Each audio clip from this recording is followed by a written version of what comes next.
Hello नमस्कार दोस्तों।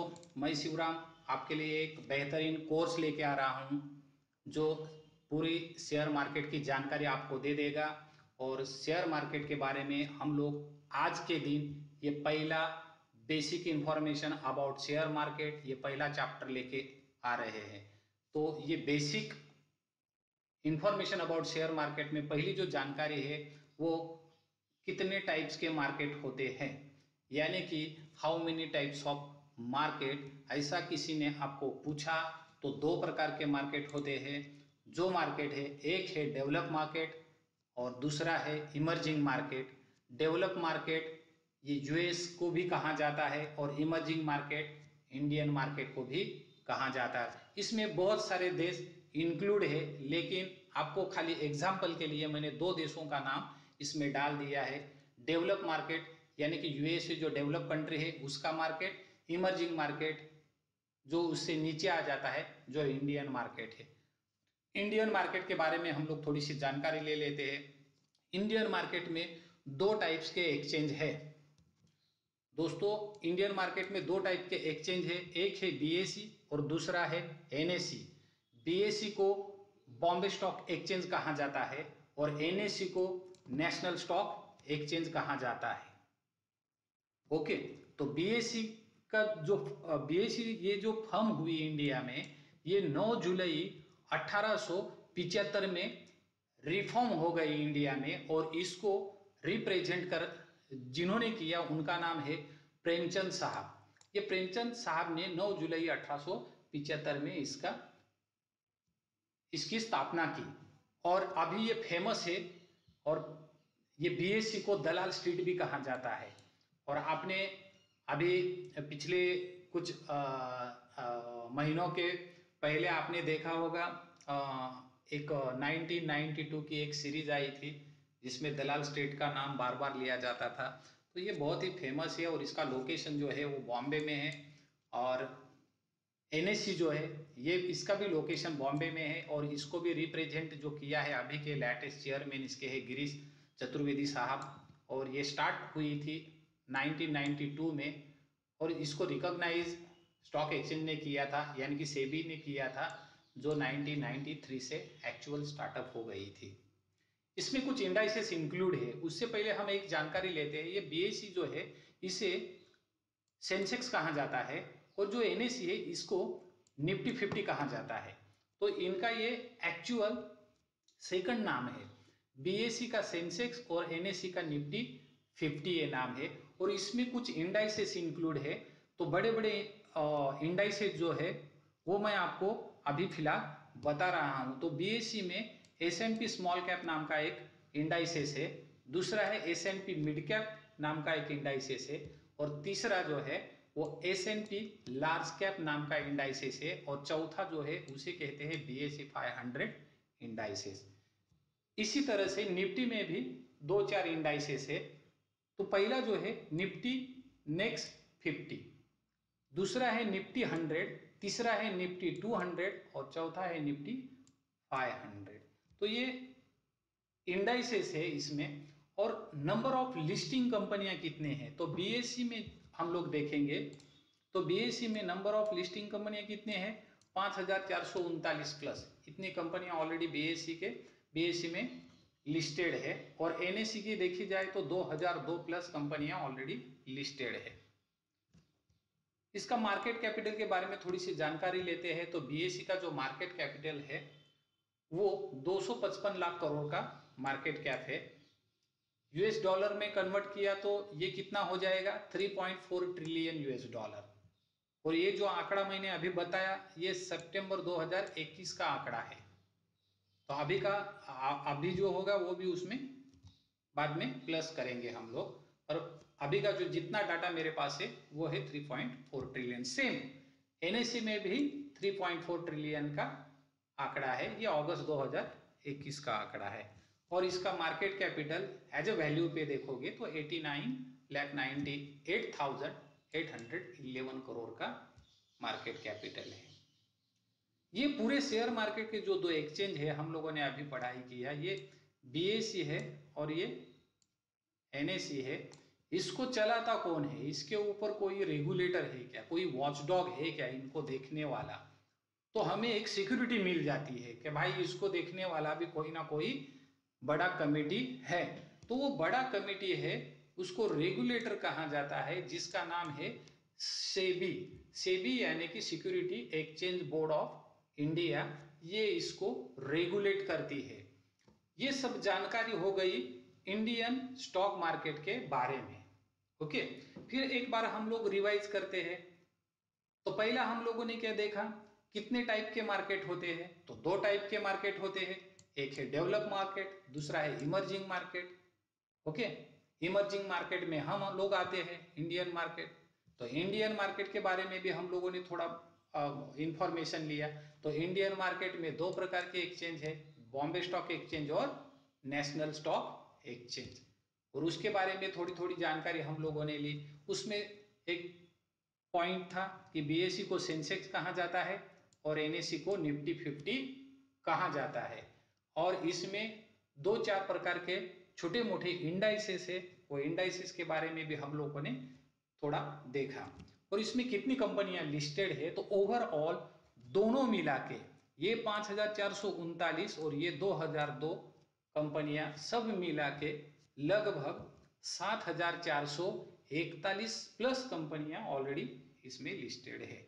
हम लोग बीएसई में भी काम कर सकते हैं और एनएसई में भी काम कर सकते हैं। और ये दोनों जो स्टॉक एक्सचेंज है वो मुंबई में मौजूद है। इसका मार्केट कैपिटल के बारे में थोड़ी सी जानकारी ले ली। तो अभी फिलहाल हमारा जो मार्केट है वो 3.4 ट्रिलियन यूएस डॉलर का मार्केट है। इसको रेगुलेट कौन करता है, तो सेबी यानी कि security exchange board of India इसको रेगुलेट करती है। ये सब जानकारी होने के बाद हम लोगों ने सोचा कि मैं भी शेयर मार्केट में थोड़े बहुत शेयर्स खरीद के पैसा कमा सकता हूं। तो आज हम लोग शेयर मार्केट में इंटर हो सकते हैं क्या। तुरंत हम लोगों ने थोड़ी जानकारी ले ली और हम लोगों ने सोचा कि चलो भाई हम लोग अभी शेयर मार्केट में काम करते हैं। तो तुरंत हम लोग नहीं काम कर सकते, क्योंकि उसके लिए गवर्नमेंट ने एक कंडीशन रखी है कि वो कंडीशन है कि आपके पास लगभग 3 अकाउंट होने चाहिए। उसमें पहला जो अकाउंट है जिसका नाम है सेविंग अकाउंट, दूसरा डीमैट अकाउंट और तीसरा ट्रेडिंग अकाउंट, ये 3 अकाउंट आपके पास होने चाहिए। सेविंग अकाउंट हम लोग किसी भी नेशनलाइज बैंक में जाके खोल सकते हैं, लेकिन डीमैट अकाउंट और ट्रेडिंग अकाउंट ये हम लोग सेबी रजिस्टर ब्रोकर के पास जाके ओपन कर सकते हैं। ये 3 अकाउंट होने के बाद हम लोग शेयर मार्केट में इंटर हो जाते हैं। और शेयर मार्केट में जब हम लोग इंटर हो जाते हैं तो हम लोग कौन सा भी शेयर्स बाय कर सकते हैं और कौन सा भी शेयर्स बेच भी सकते हैं। पर इसमें भी हमको सिक्योरिटी चाहिए। सिक्योरिटी क्या, फॉर एग्जांपल एक मैं आपको एग्जांपल बोलता हूं। समझो मैंने XYZ कंपनी का एक शेयर्स मैंने बाय किया, जिसकी कॉस्ट है 10 रुपए। 10 रुपए का एक शेयर्स बाय किया, पैसे मेरे अकाउंट से चले गए, लेकिन वो जो मैंने एक शेयर्स लिया था वो मेरे अकाउंट पे अभी तक आया नहीं। ये प्रॉब्लम हो गया, तो इसके लिए सिक्योरिटी क्या। दूसरी बात, XYZ कंपनी का मेरे पास जो शेयर्स पड़ा हुआ था पहले से, वो मैंने बेच दिया, शेयर्स चला गया, लेकिन उसके पैसे मेरे अकाउंट पे आए ही नहीं, ऐसा प्रॉब्लम हो गया। तो इसके लिए सिक्योरिटी क्या। तो इसके लिए गवर्नमेंट ने 2 डिपॉजिटरियां निकाली है। नंबर 1 NSDL और दूसरी है CDSL। NSDL यानी कि नेशनल सिक्योरिटी डिपॉजिटरी लिमिटेड और CDSL यानी कि सेंट्रल डिपॉजिटरी सिक्योरिटी लिमिटेड। ये ऐसा कुछ गलत व्यवहार हो गया तो इसको ये आराम से क्लियर कर देती है। बट दूसरी बात भी लोगों ने बताई कि सर ऐसा प्रॉब्लम होने के बाद ये लोगों ने भी अच्छे से इसको देखा नहीं, तो और सिक्योरिटी होनी चाहिए। तो गवर्नमेंट ने एक और डिपार्टमेंट ओपन किया जिसका नाम है NSCCL। एक क्लियरिंग कारपोरेशन ओपन किया, national security clearing corporation limited नाम का। और वो इमीडिएटली ये अपना जो व्यवहार है, जो ट्रांजैक्शन हुआ है, जो गलत हुआ है, उसको क्लियर कर देता है। तो इतना बड़ा सिक्योरिटी ये शेयर मार्केट में अभी तक हमको दिखाई दे रहा है। ये इधर तक हमारा पूरा थोड़ा थोड़ा जानकारी हो गया, रेगुलेटर हमको समझ में आ गया, 3 अकाउंट होने चाहिए, डिपॉजिटरी हमको सिक्योरिटी तौर पे काम करती है, उसके ऊपर भी एक क्लियरिंग कारपोरेशन है, वो भी डिपार्टमेंट हमको सिक्योरिटी तौर पे काम करता है। तो ये पूरा शेयर मार्केट का हमको थोड़ा सा जानकारी हो गया। अभी ये शेयर मार्केट चलाता कौन है? शेयर मार्केट के ऊपर कोई ना कोई तो है, और उसे बोलते हैं ऑपरेटर्स। ऑपरेटर्स इसको चलाते हैं, शेयर मार्केट का प्राइस ऊपर लेके जाते हैं और उसे नीचे भी लेके आ सकते हैं। तो वो ऑपरेटर के बारे में हम लोग थोड़ी सी जानकारी लेते हैं, क्योंकि इनका पूरा जो होल्डिंग है ये ऑपरेटर लोगों का होता है। तो ये ऑपरेटर लोग कौन कौन होते हैं? तो उसमें देखो, फर्स्ट कैटेगरी में आते हैं एफआईआई, यानी कि विदेशी संस्था। FII, FPI, foreigner institutional investor और फॉरेनर पोर्टफोलियो इन्वेस्टर, ये विदेशी संस्था है। ये बहुत जबरदस्त बाइंग करते हैं, ज्यादा पैसा लगाते हैं, उसकी वजह से स्टॉक का प्राइस ऊपर चला जाता है, और वो जब बेचते हैं तो स्टॉक का प्राइस नीचे भी आ जाता है। उसके बाद दूसरी संस्था है, वो विदेशी संस्था है, जिसको बोला जाता है डीआईआई, यानी कि डोमेस्टिक इंस्टीट्यूशनल इन्वेस्टर। ये विदेशी संस्था है, इसमें भी बड़े बड़े लोग होते हैं, वो इन्वेस्ट करते हैं तो प्राइस ऊपर बढ़ती है, और बेचते हैं तो प्राइस नीचे चली जाती है। उसके बाद एसेट मैनेजमेंट कंपनी, यानी कि एएमसीज। एसेट मैनेजमेंट कंपनी यानी कि म्यूचुअल फंड, आपने सुना होगा म्यूचुअल फंड, सही है। तो ये जो आपने एडवर्टाइजमेंट देखी होगी, तो ये देख के हम लोग बहुत म्यूचुअल फंड खरीदते हैं, एसआईपी चालू करते हैं। वो एसआईपी का पूरा पैसा ये लोगों के पास चला जाता है, और यही पैसा वो शेयर मार्केट में लगाते हैं। तो जिन जिन स्टॉक में ये पैसा लगाते हैं, वो स्टॉक का भाव ऊपर चला जाता है, जब ये बेचते हैं तो स्टॉक का भाव नीचे भी आ जाता है। इसके बाद ब्रोकर हाउसेस। ब्रोकर हाउसेस का एक मैं एग्जांपल आपको देना चाहता हूँ। ब्रोकर हाउसेस यानी कि बड़े बड़े ब्रोकर हाउसेस, जिसमें शेर खान, मोतीलाल ओसवाल, एंजल ब्रोकिंग, जीरोदा, एपस्टॉक, ऐसे बड़े बड़े निजी ब्रोकर है, निजी संस्था है। वो शेयर मार्केट में जब पैसा डालते हैं तो प्राइस ऊपर चली जाती है, और बेचते हैं तो प्राइस नीचे आती है, क्योंकि उनके पास बहुत सारे सेटिस्फाइड क्लाइंट होते हैं, और उसकी वजह से ये प्राइस में फ्लक्चुएशन ला सकते हैं। उसके बाद बैंकर्स। बैंकर्स भी बहुत बड़ी बड़ी बैंक अभी शेयर मार्केट में इंटर हो चुके हैं, जिसमें HDFC bank, Kotak Mahindra bank, Axis bank, ICICI bank, State bank, वो बहुत सारी बैंक्स है।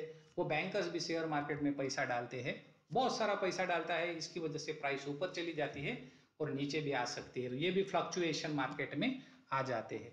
बाद में रिटेलर्स लोग। रिटेलर यानी कि कौन लोग? जो 5 लाख और 25 लाख के बीच में शेयर मार्केट में पैसा लगाते हैं, वो लोग रिटेलर्स लोग। अभी फिलहाल कितने हैं? तो मैं बोलता हूँ मोटा मोटा 90% रिटेलर लोग अभी ये शेयर मार्केट में है, और वो जब पैसा डालते हैं तो प्राइस ऊपर नीचे हो सकती है। बाद में मैंने हाईलाइट किया है अदर्स पब्लिक। अदर्स पब्लिक यानी कि जिसके पास कम पैसा है, 5 लाख के नीचे जितना पैसा है, वो लोग जब ट्रेडिंग करते हैं तो वो लोगों की वजह से तो प्राइस ऊपर नीचे नहीं हो जाती है, जिसमें हम लोग आते हैं, लेकिन वो लोग भी इसमें इंक्लूड है। तो ये पूरा जानकारी हमने इंडियन मार्केट का लिया है। एक बार वापस उसको पढ़ते हैं। तो मैंने पहले बता दिया था आपको 2 प्रकार के मार्केट, डेवलप मार्केट और इमर्जिंग मार्केट। बाद में इंडियन मार्केट के बारे में मैंने जानकारी दी आपको, कितने एक्सचेंज है? तो 2 एक्सचेंज है, बीएससी और एनएससी। उनके बारे में थोड़ा सा मैंने यहाँ पे जानकारी दे दिया। इंडाइसिस कितने हैं, कितनी कंपनियां लिस्टेड है इसमें, मार्केट कैपिटल कितना है, इसको रेगुलेट कौन करता है? तो इसको रेगुलेट करता है सेबी, और 3 अकाउंट होने चाहिए अपने पास, तो हम लोग एक लीगली शेयर मार्केट में इंटर हो जाते हैं। और हमको सिक्योरिटी तौर पे 2 डिपॉजिटरी मिली है, एनएसडीएल और सीडीएसएल, और उसके ऊपर भी एक क्लियरिंग कारपोरेशन है, वो भी हमको सिक्योरिटी तौर पे मिला है। और कितने ऑपरेटर है? तो ये ऑपरेटर के बारे में हम लोगों ने थोड़ी सी जानकारी ले ली। ये ऑपरेटर की वजह से स्टॉक की प्राइस ऊपर और नीचे हो जाती है। ये सब बेसिक नॉलेज हो गया भाई। और इसके बाद हम लोग तुरंत शेयर मार्केट में जब काम करते हैं तो पैसा बनता भी है और नहीं भी बन पाता है, क्योंकि इसकी बहुत बड़ी स्टडी है और वो स्टडी जो है वो हमको अभी तक पूरी स्टडी मालूम नहीं है। इसकी वजह से हम लोग पैसा कमाते हैं तो थोड़ा पैसा कमाते हैं और गंवाते बहुत ज़्यादा है। तो इस वजह से बहुत सारे लोग शेयर मार्केट में आ गए, पैसा हार गए और वापस शेयर मार्केट छोड़ के निकल भी गए। कुछ लोग अभी भी टिके हुए हैं, थोड़ा थोड़ा प्रॉफिट ले रहे हैं, अनुभव ले रहे हैं मार्केट का। पर भाई ये जो मैं कोर्स अभी ला रहा हूँ, ये कोर्स आपके लिए एकदम चीप प्राइस पे मैंने रखा है और इसके वीडियोस और इसकी जितनी क्लिप्स है वो मेरे वेबसाइट पे आपको मिलेगी स्टेप बाय स्टेप। और ये पूरा कोर्स मैं अभी आपको सिखाने वाला हूँ। ये कोर्स बेसिक से पूरा एडवांस तक मैं चालू कर रहा हूँ। ये तो हमारा आज पहला दिन है जिसमें मैंने खाली आपको बेसिक इन्फॉर्मेशन दे दी कि शेयर मार्केट में कौन कौन सी चीज़ें इंक्लूड है और कितने ऑपरेटर्स है और उसके लिए क्या लगता है, उसके बारे में हमने ये खाली जानकारी ले ली। और जो ओरिजिनल स्टडी है वो अभी चालू हो जाएगी। तो इसमें दो टाइप्स की स्टडी है, जिसका पहला नाम है टेक्निकल एनालिसिस और दूसरा है फंडामेंटल एनालिसिस। तो टेक्निकल एनालिसिस में क्या होता है, तो हम लोग किसी भी स्टॉक का या किसी भी इंडाइसेस का फ्यूचर में क्या प्राइस होने वाला है, वो स्टॉक ऊपर जाएगा या नीचे गिरेगा, और ऊपर जाएगा तो किधर तक जाएगा और नीचे गिरेगा तो किधर तक जाएगा, ये पूरी जानकारी के लिए हम लोग टेक्निकल एनालिसिस सीखेंगे। और ये जो स्टॉक है इसके बारे में यानी कि इसकी पास्ट हिस्ट्री जानने के लिए हम लोग